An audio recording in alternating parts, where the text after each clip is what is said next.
Os alunos, eles têm muito menos senso de humor. Eu dei aula de graduação, hoje eu não dou mais aula na graduação, eu gravo só aulas para eu ter, a agenda não deixa, né? Aham. Mas eu dei aula de graduação há muitos anos e a maior parte do tempo os alunos tinham muito senso de humor. Então, como você deve lembrar, a gente dava muita risada na aula, tinha muita brincadeira. E hoje os alunos, eles são em menor número, porque tem menos jovens. As pessoas chegaram à conclusão que não vale a pena ter filhos, né? Uhum. E eles são mais duros na relação com os próprios colegas, mais intolerantes com relação a... Existe uma série de coisas que ninguém aceita discutir, o que, na minha aula, que eu sempre discuti muito, né? Sempre Tudo. fazia os alunos discutirem tudo.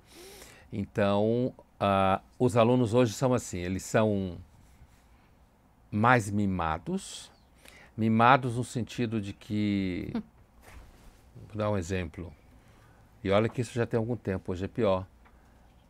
Pondé, por que eu tenho que ler Macbeth? Eu comecei a ler Macbeth e me faz mal. Por que eu tenho que ler isso?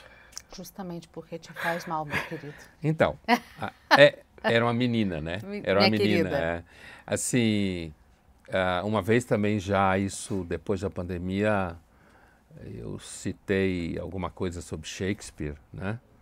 E alguém perguntou assim, o que é Shakespeare? Não quem é, tá? O que é Shakespeare? Certo. Ouch. Então, os alunos, apesar que eu até tem um ano que eu saí de dar aula presencial na graduação, mas eu nunca tive problema com o aluno mexendo em celular, por exemplo, ficar respondendo mensagem, mas eles são mais quietos, isso que eu quero dizer, eles têm Não medo. participam. Uma vez, a gente estava na primeira aula, assim, em que eu sempre perguntava, né, quem acredita no quê, Aham. né, para saber onde que eu estava pisando, se eu não ia chutar o canela de ninguém. Claro. Pelo Apesar menos que eu na ia primeira chutar, aula, mas não. eu perguntava, Sim, né? só para ter Nas certeza. próximas semanas. E né? aí uma Semestre é longo. menina falou que ela era ateia e que ela namorava um menino evangélico e que a família desse menino ficava tentando levá-la à igreja e ela escapava quando podia. E aí isso foi a primeira aula, ela sumiu da aula. Ela participou muito dessa aula. Aí eu cruzei com ela no corredor, perguntei para ela o que tinha acontecido.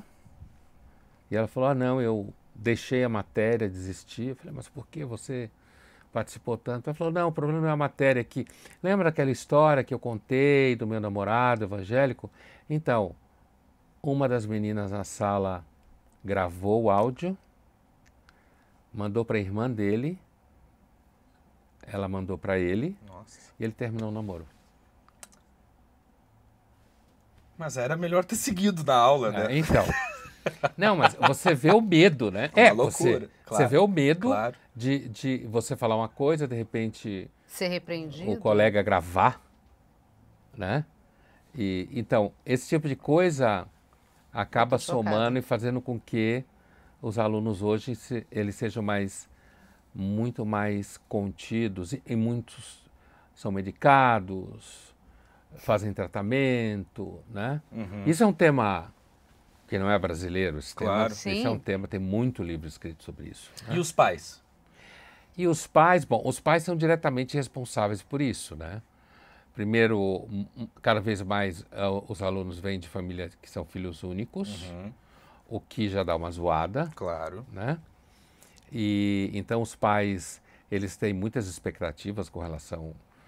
Um menino uma vez, um pouco antes da pandemia, falou, Pondé, meu pai quer que eu salve o mundo, eu só quero achar um estágio. Maravilhoso. Então, Que pressão, assim, hein? então os pais eles têm muitas expectativas com os filhos. Os filhos têm que ter sentimentos ótimos, têm que ser pessoas maravilhosas, né? E ao mesmo tempo tem que ser capaz de ser designer de IA, né? Tem que ser uma mistura assim de um monge budista com Steve Jobs, né? Bem sucedido em todas as áreas da vida. Então os pais são muito ansiosos, né? Eu hoje, como não sou mais coordenador, não tenho mais que enfrentar esses pais, Amém. né? Porque algumas conversas com pais até que foram boas, mas a maior parte era basicamente querendo que o professor X, não necessariamente eu, passasse o filho. Claro. E também tinha aquela coisa dos psicólogos, né? Psicólogas cujo paciente era aluno e elas queriam que ajudasse no processo. Uma reprovação nesse momento pode ser muito negativo, entende? Então, você tem todo um conjunto de repertório, de vocabulário que acaba cercando essa situação. E os pais, por exemplo, os pais vão na faculdade, né? Nessa que é época uma já coisa- iam. sim. E piorou mais depois dessa época. E iam, às vezes, acompanhada por médicos, em alguns casos raros por advogados. Então, eu nunca, quando eu era Alucinante. aluno, em escola e depois de universidade, minha mãe nem sabia o que eu estava fazendo na Imagina! faculdade. Na minha casa foi É mais ou menos assim. um assunto completamente não deles, né? Celebramos que isso. passei no vestibular e É isso daqui aí, 4 anos celebrava que conversamos de passou e novo. acabou, é. Então, eu acho não, os pais são muito ansiosos desde a escolinha, né? Tá. Por exemplo, Verdade. né? Hoje tem muitas mães que não deixam os filhos, sei lá, de 5 anos, 4 anos e dormir na casa do coleguinha porque tem eu medo de que sofra algum abuso. Então quer mandar a babá junto, né? Então pai e mãe hoje é uma das populações mais paranoicas e ansiosas que tem por aí. Fica olhando no YouTube conselhos de gente todo tipo de picaretagem, explicando como você deve ser pai e mãe